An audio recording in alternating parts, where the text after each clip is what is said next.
So I know we were joking backstage in the green room about really the diversity of the musicians here. Obviously across the board, so talented and have such distinct, very, very unique styles. And completely different instrumentation. And so I know and backstage, I think Sara was joking, or it was kind of like a variety show.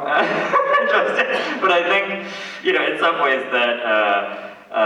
I think in some other conversations we were talking about, right? What does it mean to be Japanese American or a Japanese American musician, right? That it's a very broad umbrella. That there is such different stories, different experiences underneath what it means to be Nikkei or Japanese American. And so, just to start us off, I know for folks to get some context, I know, we weren't all as lucky to be a part of this process. Just to hear a little bit about your project, sort of how you saw connections between your personal identity as Japanese American, connections to this long legacy of musicians and music by Japanese Americans and here in Little Tokyo. So maybe just share a little bit about your projects, and may as well go in order of, and it's Tono. Hello? Okay. So, where to begin? I mean, so Sara and I started off doing there was a proto version of this that we did back in 2018 with a similar kind of assignment where we were just supposed to arrange a song of Japanese origin in a style that's like more personal to us, I suppose. And that was a really kind of interesting initiation point for this like exploration of personal identity, through music. Obviously, as you can see on stage, we have a very impressive legacy of Japanese Americans in music, and it has been very, very special to get to work with all of them. Scott, can you remind me what the question is? What's your favorite color?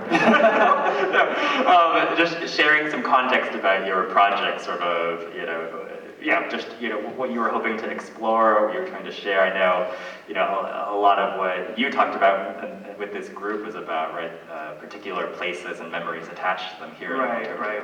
So, I grew up in Los Angeles, and while I spent virtually no time in Little Tokyo as a young person, the one thing that we did do every year was go to the Koyasan temple every New Year's. So I'd always kind of felt like this was like as close to Japan as I'd like ever been as a young person.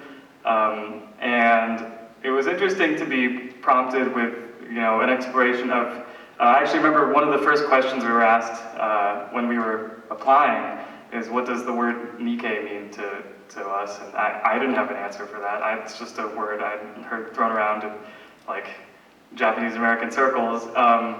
And so I kind of was like, well, what does that mean to me? And I kind of Googled it and just saw like, okay, this is what it translates to. But over time, it kind of became more about like because I think for me, it has always been a question of like, how do like we as individual people who don't all share the same kind of narrative like fit into this broader structure? How can we say at like what like tier of involvement we are in that community? And I think the interesting thing to get to explore and to realize is that we all are part of that narrative without having to kind of gravitate towards any one pole of it. And so when Derek and I first met, we talked a lot about what I do, orchestrating, a lot of like session work and things like that. And I at some point had probably mentioned that I hadn't really been playing very much like performing cello. It was just a lot of like TV stuff. And he asked me like, well, what do you want to do? What kind of piece do you want to write? And I started off saying like, oh, well, I'd like to involve a lot of my friends. Like I do a lot of orchestrating, so that's something that comes very naturally to me. And he immediately shut that down and said, no, you're gonna write a piece that's like just you and is super personal and super exposed and vulnerable. because that's just what you need to do to like get something out of this project, which is great. And in case it's not abundantly clear that I'm like dripping with like sweat and fear, it definitely worked. I mean, this has been really like valuable and interesting, and can I yield my time to Sara now? Yes, and Sara, I'm sure people, I know you sort of introduced, you had sort of spoken moments, poetry about the crane wife, and I know people are probably also wondering what this fabric was on the stage. So as you share more about your work, I'm sure you'll touch on that as well. Yeah, I mean, I also want to give a big shout out to Tomi, who's not here, but is here in spirit. I do want to say Tomi was actually kind of the introduction that Taro and I had to this project, like the proto project. In 2018, she invited us to kind of put together arrangements and our own interpretation of sort of Japanese songs. And so that's actually kind of a huge reason as to why I'm here in a way too, because we had conversations, together when we were actually at UCLA together about being Nikkei, but I had never thought about it in terms of music, and because in my household, I listened to a lot of classical and jazz music, and I wasn't necessarily listening to a lot of Japanese music. It doesn't necessarily have to be that way either, but yeah, so I think I want to give just a really big shout out to Tomi for bringing us together here, and yeah.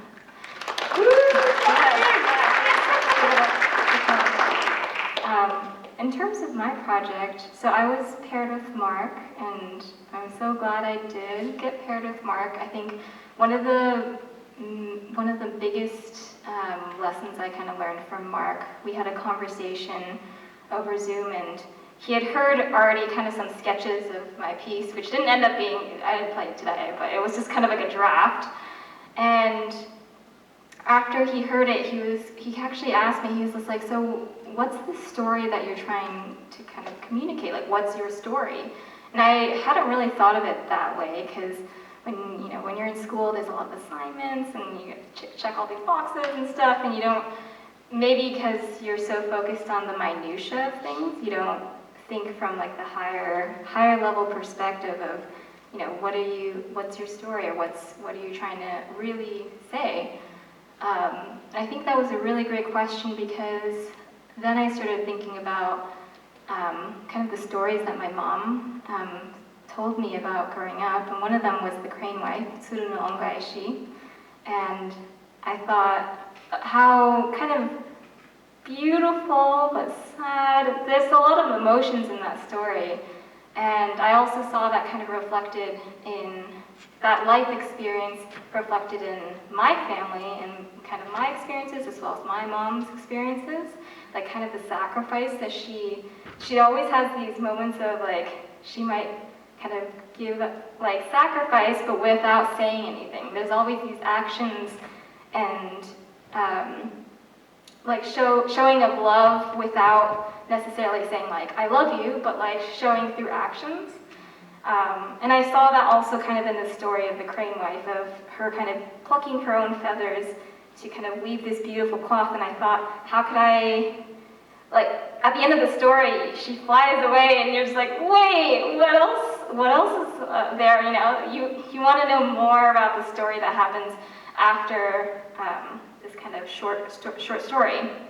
So I decided to actually weave my own cloth and embed these sensors, and I thought about what it would sound like if she could have a story after the story that everyone kind of more knows more commonly.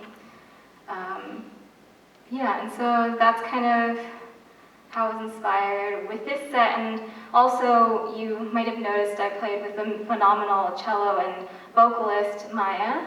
I hope you take someone. Anyway, yeah, and I think the cool thing about this project is not only did I have these experiences with these wonderful musicians and activists here. But after that, I took some of those seeds and decided to bring that elsewhere, and I think that's the magic of this project. So with Maya, our collaboration was kind of very natural because we both had experiences of like these questions about identity and knowing about like immigrant families and like growing up in America, and we wanted to bring that into this collaboration and kind of continue these narratives and stories forward. So I'm really glad that I was able to have her at this concert, so that it was a combination of some of the work that I created during this kind of project time, but also after, and I'm really excited to see where it also goes. Yeah.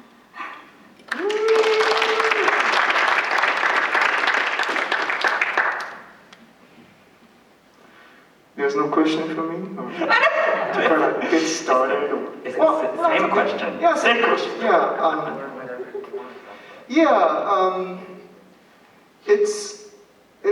So I'm born and raised in Japan. I was a completely grown man, a boy, when I got here.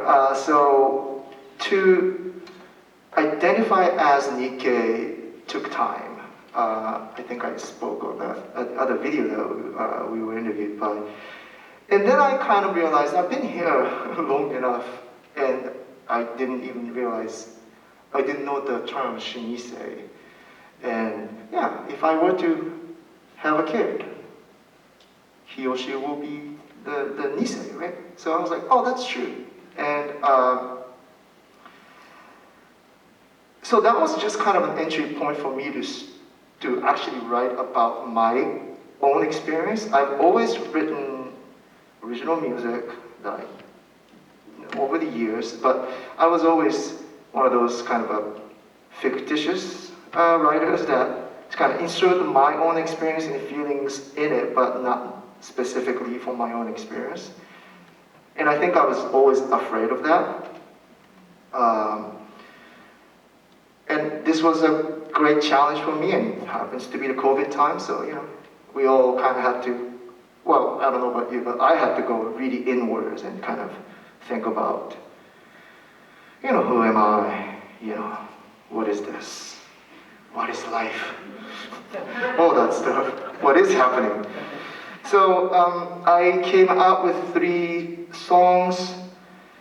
The first song actually comes from, it's the combination of the melody that I used to sing with my grandma, who was a very faithful Buddhist, at the altar. She would have me and my brother come to the altar like 4 in the evening every day and do the 25 minutes of this, like,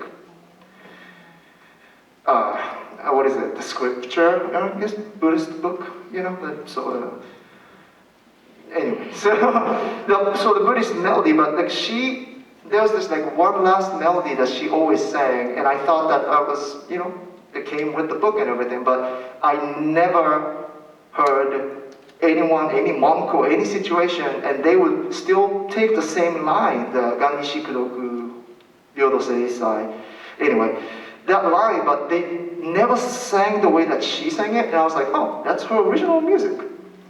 I figured. I was like, and I've always really loved that line. And I put that with this song that she used to sing to us, my grandma used to sing to us, while she was kind of taking me around the neighborhood or whatever. She basically raised me. My parents were very busy with their business and everything. So I kind of put those 2 things that my grandma, I'm assuming, wrote together and just made a song out of it in English at the same time. And second one was about my mom. So my mom, this is a little bit too real for me to talk in details, but my mom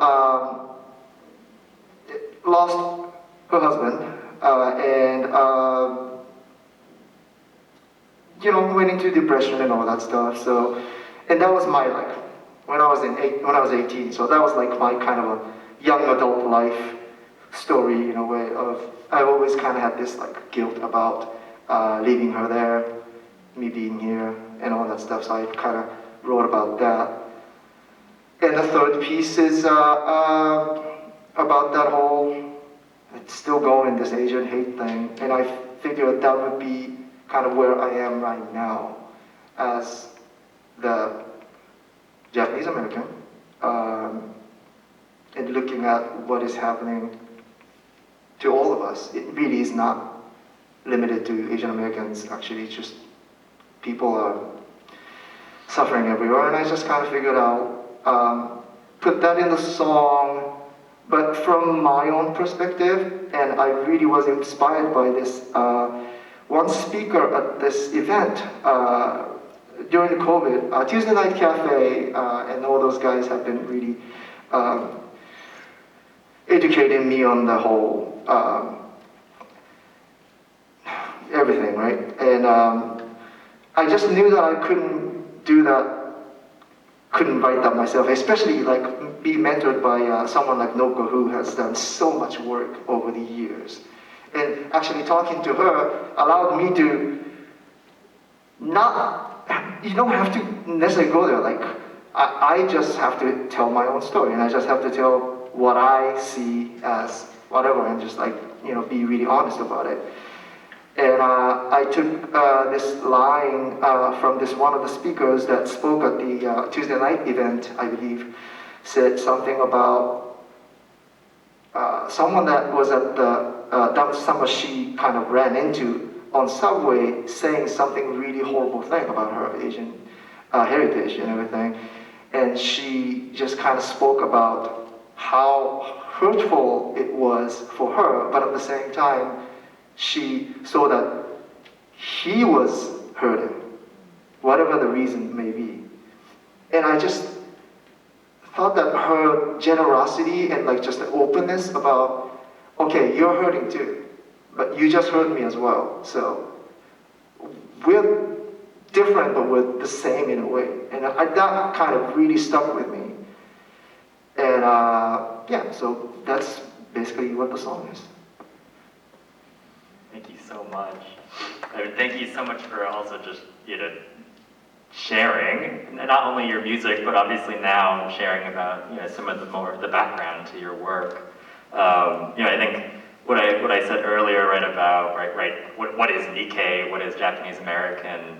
I think we've sort of seen, right, this group of musicians, right, are all very, very different, and they, you know, some like, you know, even I started thinking about as we were talking, right, like I'm Chinese Japanese American, the folks here, you know, mixed ethnicity, mixed race, new generation, Shin Nikkei, right, there is such a range of what it could mean to be Japanese American, but what we're sort of seeing is by tapping in, yes, and getting vulnerable, and also thank you for naming how sweaty we all are. It's very sweaty. That, you know, we're able to share about ourselves and also start to connect to other people, and in particular in this moment, in this political and very historic moment when so many rights are being taken away from people, from women, when so many people of color are, you know, at threat of violence and death. That it's so important that we build this kind of solidarity and connection through the arts and music and our own stories. So now just to, briefly, I wanted to, you know, all the way down there, we've got Nobuko and Derek. Oh, hello!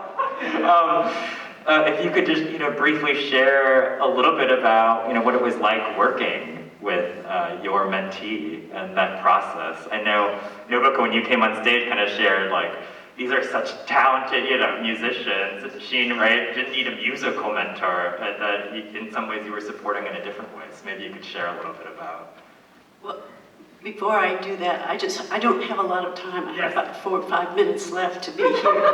But I want to open the context a little bit broader. For me, when I first performed on the stage in the early 80s, this place is a sacred space. So it meant a lot to me to see you all perform here. And it was because of Derek who said he wanted them to experience playing live on this stage. This place, which was fought for by our ancestors, to have a space to tell our stories, to say who we are, and to connect with our ancestors across the, because the first people that performed here was the kabuki. And after that, we began performing here. So this place means a lot to a lot of us. So I just want to say that. And that, that Derek really sonically also wanted you to be in this space, be in the vibration, be in this, the history of what this space meant to us. So, but it was beautiful to see you here. It meant a lot to me to see that. Your artistry, your deep explorations into who you were and your storytelling. So I want to say one other thing. Creating an audience for this space just doesn't happen overnight. It has to be curated. It has to be intentional, because this music is not, some of it's not easy music. It's not what you're going to hear on the radio, but it's important. It's vital. It's, how do we create? So that's what I'm thinking. How do we create this audience? And Roberta Uno in University of Massachusetts created a place called the New World Theater. And she brought all kinds of theater pieces there, and music and everything else, of people of color. And I went there in the 90s to perform my one-person show, and it was snowing. It was like a really bad snowstorm, and I thought, oh my God, this is a huge theater. Who's gonna come here tonight? And 600 people came that didn't really know who I was, but they were interested in the work. I want people to come here because they're interested in the work that young people and new people and what we are doing. And not that we don't have to go to Disney. You don't have to go to Disney Hall to be accepted by those people. That I want our people first to know you and to love you and to embrace you and to grow from hearing you, because you're going to push their boundaries. And the more that they are exposed to you, the more their boundaries will open, the more their knowledge and their ability to listen to this and take it in will open. So that's why I really thank you, Taiji and Tomi, and all of you who were a part of making this to happen, because I feel it's critical work. It's work that needs to go on and on and on. I hope you stay involved in this and fight for the right to perform in this space. You deserve it. Our people deserve it. Because that's how we create a voice. That's how Asian hate is erased or met, by loving ourselves. Let's create Asian love. Let's create Asian knowledge. So that's it. Bye-bye.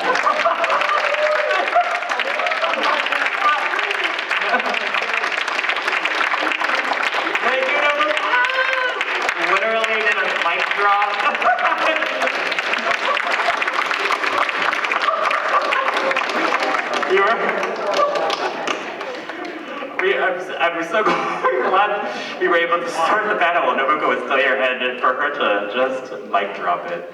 I feel like so, like, where do we even go? Where do we go from there? But Nobuko has been my mentor. Everything I know about activism, to be Asian American, I learned from her. And it was by the grace of God that I met her in the 80s. She gave me my first opportunity to produce her album, Best of Both Worlds. Community is important. This is where we can have a chance to shine and stand out, so it means a lot to see these artists here. I was privileged to work with Niall. It's not hard to love this guy. His spirit is so pure and it's honest. It's a rarity. he has a very generous spirit. Generous people in this climate easily can be taken advantage of. And I think that was more of my feeling towards him, was wanting him to identify what made him unique, that magnificent sound that he has, and to do the great work that he's doing as an orchestrator, as a composer, as a performer, but remember that he's really special. And the same with all the artists on this stage. They're doing work that is incredible, and just given a chance to be presented appropriately, it's huge. That's what this theater can do and should do, in my opinion. And thank you to everybody who put this together. Taiji, Tommy, Scott. It was fun. It was not work at all. And that's it.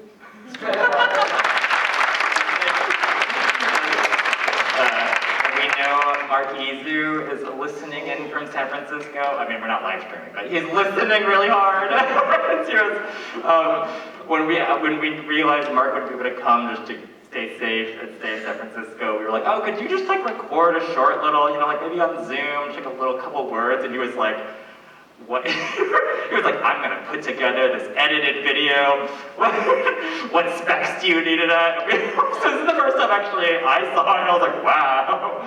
So we're so glad, Mark is sending his love as well. And just for the very last question, I know we're all sweating in here. I know Tomi can't make it here, so I'm sure you're all like, wait, who's sitting next to me? This is Taiji, one of the co-organizers, who really dreamt up this project. Really, Alma and I really were only here to help make it happen. So, I just wanted to give you space to just share, either,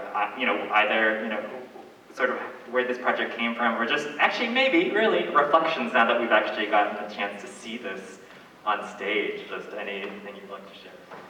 Before I start, I'm really grateful that Sara gave a shout out to Tomi Kunisaki, because in our Sustainable Little Tokyo art action meetings, the idea was born, and she kind of approached me, and like Sara mentioned, if it wasn't for her, we wouldn't probably have known about Sara and Niall, and you folks wouldn't have had the privilege of hearing their creativity today. So when Tomi kind of raised the idea, I was going, well, I'm kind of busy. I don't know, like I'm tired. I was doing a bunch of other stuff with that 800 traction issue. Nancy Uemura's in the house, by the way, and some other support for that.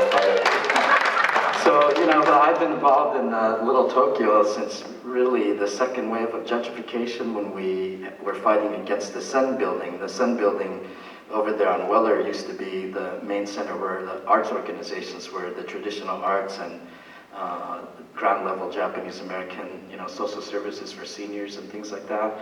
And like Nobuko mentioned, we had to fight to get over here, because originally, you remember the Japanese corporate power in that period, the 80s, was very strong, right? That's, actually the context, there's like these anniversaries of the Vincent Chin killing going on. Well, to bring it back to home, things in Little Tokyo were happening at the same time, but the Japanese corporations, I'm not trying to put shade on them, it's just that they don't necessarily understand our community that much. So we had to kind of fight to get American put in the name of this facility. Otherwise it was, you know what I'm saying? It was going to be the Japanese Cultural Community Center. We had to fight for the Japanese American part. So today's event is sort of an extension of that legacy, right? The big picture, when Tomi approached me and we kind of started talking about it, because she went to UCLA and she was studying music, and I think she had some relations with the ethnomusicology department there, right? And her parents were active. I actually knew her mother when I was a student activist. I don't know if you guys know that, but So we sort of have this lineage through the parents, me, and then Tomi, and she was talking about how, there's not really any space in college to really talk about, like Sara mentioned, this identity issues, or like being an Asian person, or, much less a Japanese American person going to college, and to connect that experience, or to validate that experience, or give you a platform to explore what that would mean in terms of your creativity, right? So the big picture, and it is big, it really does kind of go back, when the first Issei came here in the 1920s, I don't think the plan was to stay here, right? The plan was to, we're gonna get rich, it's gold, streets are lined with gold, and it was the same thing with the Chinese gold mountain mythology, right? And then they got stuck here because they didn't have enough money to go back, and all that, and then they went on to have family and everything. But in the big picture, the aspiration was to be a more complete human being, right? And to be able to live in a way that you could live fully, provide for your family, and all that stuff. And I think right now, the data shows that Japanese Americans are like the slowest growing demographic among all Asian people in the United States. And I think it's pretty obvious for those of us that are part of the 1920s immigrant legacy and then the mass incarceration of World War II. A lot of that's because of the assimilationist, pressures that have been put on us to kind of lay low, don't rock the boat and all that stuff. So after 40 plus years of doing this sort of conscious cultural work, responding to that push to sort of deny who we are, right? And to not acknowledge our humanity, or have us suppress our own humanity, to turn our back on our own culture. There was a few of us that decided, hey, no, that's not right? So there was this bunch of people, and they just said, hey, why don't we put a koto out there with some rock music? And that's how Hiroshima was born, right? And let's put a taiko in there, a Japanese drum, in there, and let's just do our thing out in public. And for those of us that first experienced that, kind of like what Nobuko said, there was no template at that point. So it was very inspiring, and to all of us that were exposed to that, we go, hey, it's okay to be who we are, and we have stories that are just as valid as anybody else's story in this country. And they said, you don't have to do other people's music. You don't have to be, as a musician, limiting yourself to being a cover band artist, or doing other people's music. There's nothing wrong with that. It's just that, as these talented people have said, you're not always encouraged to tell your own story and to really dig inside. So when Tomi and I were talking about this academic landscape and things like, hey, we just got to try to figure out if we can do it ourselves, right? So the first incarnation in 2018, we kind of did a Asian American Music 101, slideshow, and so we started at that kind of ground level. And I have to be honest, these three right here, I don't know anything about that experience. I'm not Hapa. I wasn't raised in culturally white area. From the childhood, my friends are Japanese Americans, so and then look at my name. That's the name my parents gave me. I'm third generation. Not too many sansei get a Japanese first name, right? I would go to the store. Remember those little license plates that you put on your bicycle that has your name on it? Those little ones, right?